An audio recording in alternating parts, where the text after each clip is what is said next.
Back with Pat McGrew. This is my special bonus video because of Pat and the awesome team at HP PageWide Press.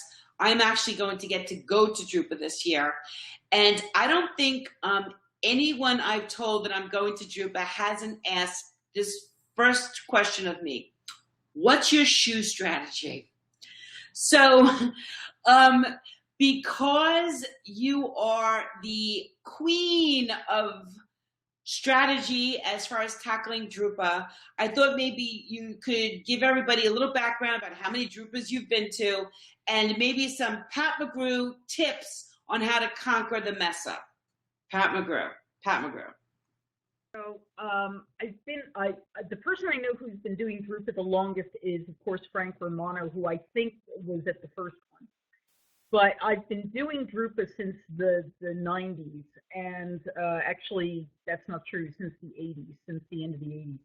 So, a good long run, 30 plus years of drupas. And so drupas are normally every 4 years, and sometimes they're every 5 years, because we went from 95 to 2000, so it could be on the millennium. But it's going to be in 3 years next time, so it's sort of hard to keep track of. But a lot of drupas, and over the years, the fairgrounds itself. And so when we talk about drupa, it's not like going to Jacob Javits or going to the Orange County Convention Center or whatever the big convention center is in a typical U.S. city. This is a fairground. Dusseldorf has been the home of trade fairs for its entire existence, and this area. There are now 17 permanent buildings that are each halls in of themselves, plus some special purpose buildings and a transportation hub, and the main office building, which is also the press building. It's the only trade show you'll go to that has a grocery store on site, and a hardware store, and a soccer stadium. And a soccer stadium, because you should have a soccer stadium. That's part of your complex. There are 2 metro stops within the mesa, so it is a really, really big area. And when I first started going, there was no building 8 or 8A. There was no transportation hub. There was a big field out there. There was no soccer stadium. So it really has grown quite a bit over the years. And it's why we talk about a shoe strategy.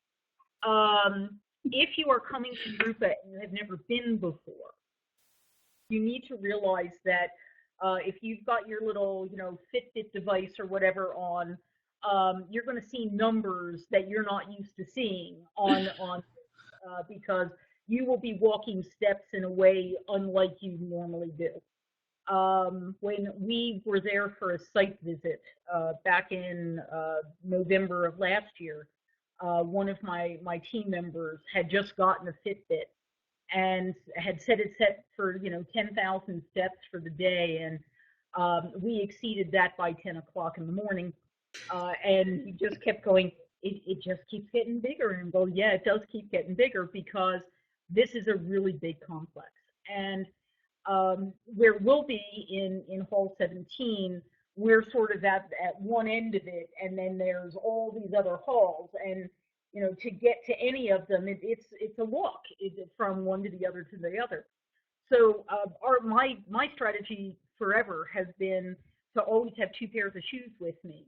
I have the morning shoe, and then after a couple hours I switch to my other shoes, and then I switch back and forth the alternate couple of hours on most days, because your feet get tired. Really, I mean, this is concrete that you're living on, and if you're not used to living on concrete, then your feet do get tired. Good shoes. Don't buy a pair of shoes and bring them.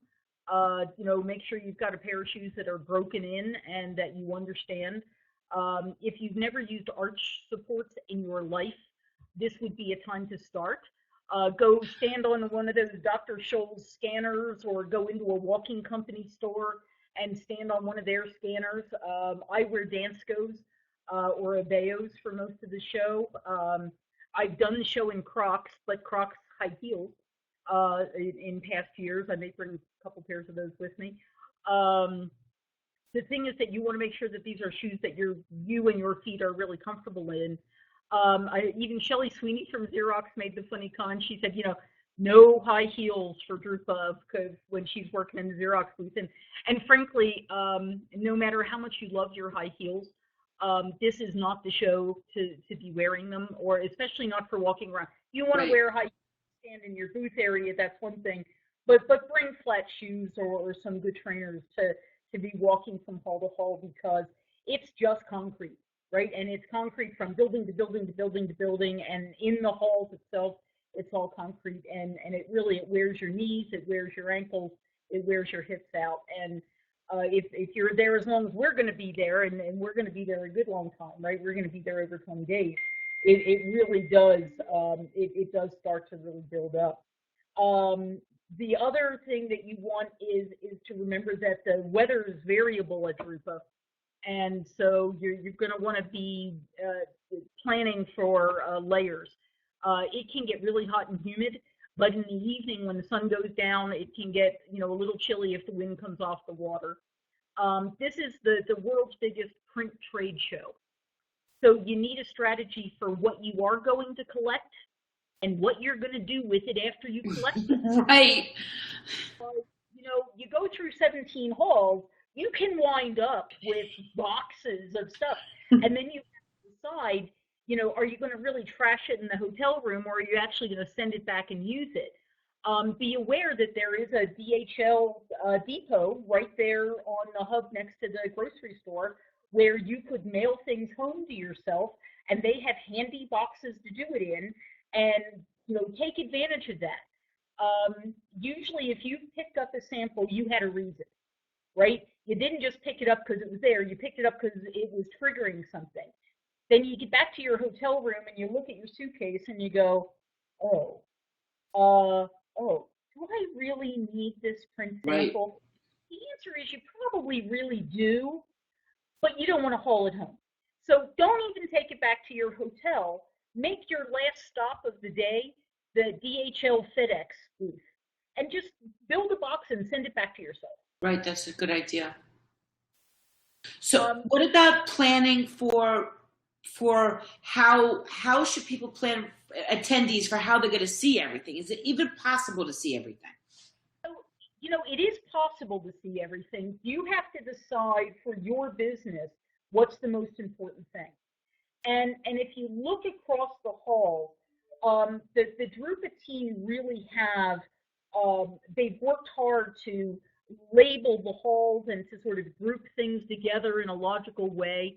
So if you're coming for the first time, you probably know what vendors you want to go see. You probably want to see whoever's supplying your technology today, and then you want to go see their competitors. So one of the things to do is, figure out who's close to the vendors that you really want to see, and who can you see in that same time frame. Out in 8A and 8B, you're going to get the folks like Hunkler, and a lot of the media vendors, the paper vendors are out there. Maybe you didn't think that you needed to go talk to somebody who sells paper. This is drupa. Go talk to them, because they're going to have some really cool strategies for new that they're bringing out that might be of interest, that might be samples. And samples, and go talk to the finishing guys, even the guys you don't use, because everybody's bringing their best and brightest to this event. My take on it, when I have come to this show as an analyst, and it's been a few years since I came as an analyst, but when I came as an analyst, my strategy was to start at 8, start at the back, right, and then work my way towards the front. That's smart. A metro stop in the middle that was handy, and I always had to get back to my car that was parked in the parking garage anyway. Most people come to the show either on public transportation or on a bus of some kind or on the metro, right? And if you're coming in on the metro, it leaves you off right in the middle of the hall. If you're coming in on a bus, it leaves you outside of the east or the west entrances. Take advantage of that. look at what's close by, and then plot a strategy for seeing the people you need to see. But whatever you do, go see stuff that doesn't at all apply to your world. Right. If you are doing mostly digital printing that is for the transaction space, go look at the big book printing machines. Go look at the finishing equipment out in the book printing halls. Might give you some ideas. If all you do is book printing, go take a hard look at the people who are doing die cutting. Go look Right. at Scope. Go look at Hicon. Go Hicon. Unique and differentiated finishing, because they might give you some ideas Right. for things to help your customers. Drupa is one-stop shopping for everything you can do with paper. So you owe it to yourself to take, if you spent the money to get there, Right. right? You owe it to yourself to be walking through as many of the halls as you can. The biggest mistake people make is they think that they come and spend one day and go. And if you've already booked your ticket and that's what you've done to yourself, I'm really sorry, because you will never get the full Drupa experience in one day. It's just too big. It's massive. I could spend one day just going through our Hall 17, Right. let alone 16 to go see Mechanotechnica, and going over to 2 to see, Muller Martini, and going to see Manroland. By the time I would get to see all of my partners that Right. were working, I'm 2.5 days into the adventure. Right. Right. So, time to get through. A lot of first timers don't understand how big this show is. Right. I mean, I just published a blog recently with the director of Drupa, and I have an aerial shot of it. Uh-huh. It's a city. It's a city. It's crazy. Question for you. I know you mentioned that Mark Johnson. Yay, Mark Johnson. He loves to end up in the media store to buy gadgets and stuff. And you mentioned a grocery store. What are some other little known things that people? Well, I said little known, but little spots that people might not know exist in the Mesa.